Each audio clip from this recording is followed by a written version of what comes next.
Stalin. I'm glad you could join us here.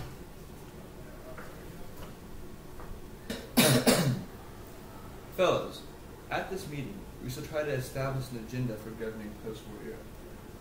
I agree, but I believe I can dictate the terms here. Do not worry. I'm hoping we can get this man to participate in our United Nations. Let's begin. Poland is a necessity for the government. The question of Poland is one of honor. Whose honor? Soviet Russia's. Poland is geographically important and necessary to the Russian defense. Go on. For years, it has been a protected frontier for the Russians. It should be for the Soviet Union. But what about the Polish people? Do you have no interest in their opinion? Soviet Russia is trying to make up for the wrongdoing it has committed against Poland. By establishing your communist government there? Yes, but there will be free election there. And Poland must be strong. Under Soviet influence, we can guarantee the safety and will bring Polish people into the Soviet Union.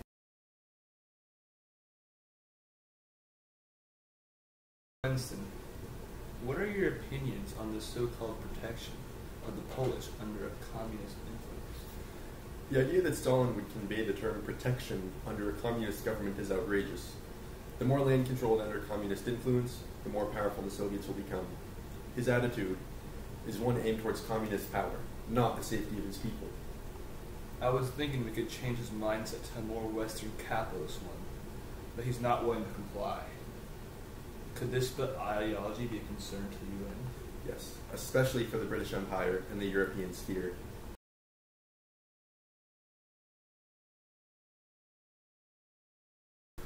The protection of Britain and its empire is my main concern. We understand. Stalin's Soviet governments throughout Europe are a serious threat. What I want are democratic governments. Poland is no exception. Stalin, you yourself aren't powerful enough to dictate the terms. Our control of Poland is simply an aspect of our national security plan. Your national security strategy has little to nothing to do with your attempt at an influential sphere. Relax, Winston. We're all trying to achieve the same goal here. A world where we can bring peace, freedom, stability, and economic security to all countries. Now here are my goals. Again, I would like us to be all-party United Nations. That is my main proposal. That's what I would really enjoy. Stalin, I would really like Soviet participation in the Pacific sphere of World War II. I will agree to that on a few terms. Firstly, Americans must recognize Mongolian independence from China. Secondly, you must recognize Soviet desire for control over Manchuria railway system and the Port Arthur in China. Finally, we will only join the Pacific War 2 or 3 months after World War II. I agree to those terms so far. As part of our joining in the Pacific War, we will gain control of a few southern Japanese islands and get back our lease of Port Arthur. I will commit myself to keeping the Korean Peninsula involved as little as possible in this war. Their nation should remain stable and their nationality intact. Then it is fair. For the sake of stopping American bloodshed, I will agree to these terms with the hopes that the war will end as soon as possible. Should there be consent from these other bodies involved in these terms? China or the Korean Peninsula? Churchill, it is my desire for this meeting to quicken the end of the war and stop the bloodshed. I do not consider it necessary for us to communicate the terms to China. We understand the need of Soviet assistance to the U.S.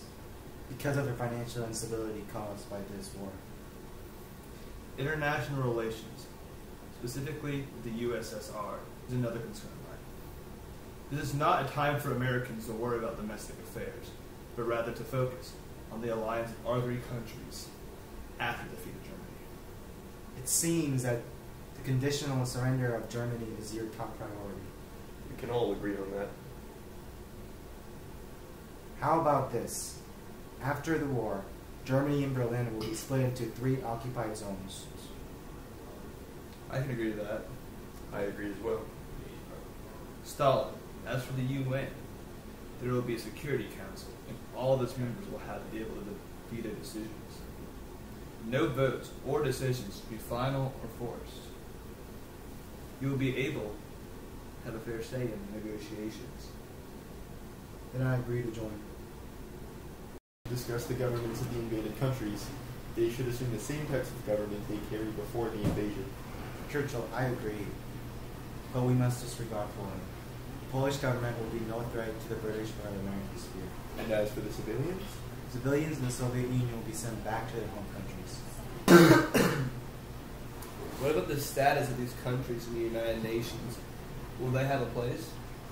All 16 countries will have a place in the UN. Under communist influence. They will choose what type of government they seek through free election. And if communism is their choice, let it be.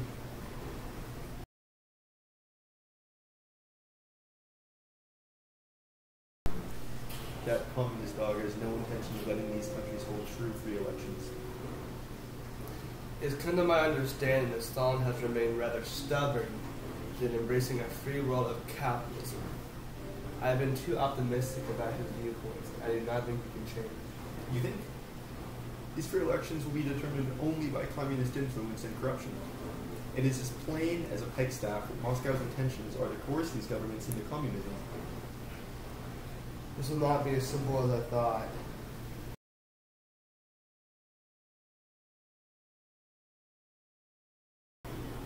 We must ensure that the Nazi scums are to be removed completely. Any major war criminals must be tried with justice. With a split occupation of Germany, I can ensure they will be hunted down. In addition, I desire a large reparation to Germany, specifically $22 billion. Stalin, I can't approve of that, because I don't think Russia deserves that money. Russia would, without a doubt, use those reparations for communist intention. I'll be the mediator here. I do not think we need any more conflict. We'll fix the specifics in the future.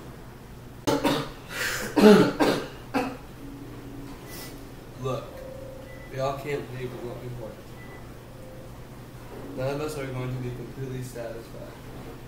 But we can agree to disagree. This conference is now over.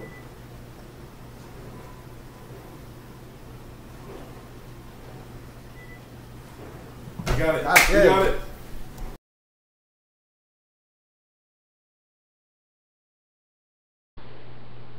Dear members of Congress, I hope that you will pardon me for this unusual posture of sitting down during the presentation of what I want to say.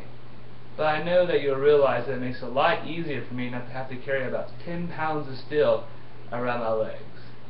And also the fact that I just completed a very long trip. First of all, I want to say it is good to be home. It's been a long journey. I hope you will also agree that it has been, so far, a fruitful one. Speaking in all frankness, the question of whether it is entirely fruitful or not lies to a great extent in your hands. For unless you here, in the halls of American Congress, with the support of the American people, concur in the general conclusion reached at Yalta, and give them your active support, the meeting will not have produced lasting results. That's why I've come to you before, at the earliest hour I could after my return. I want to make a personal report to you, and at the same time to the people of the country.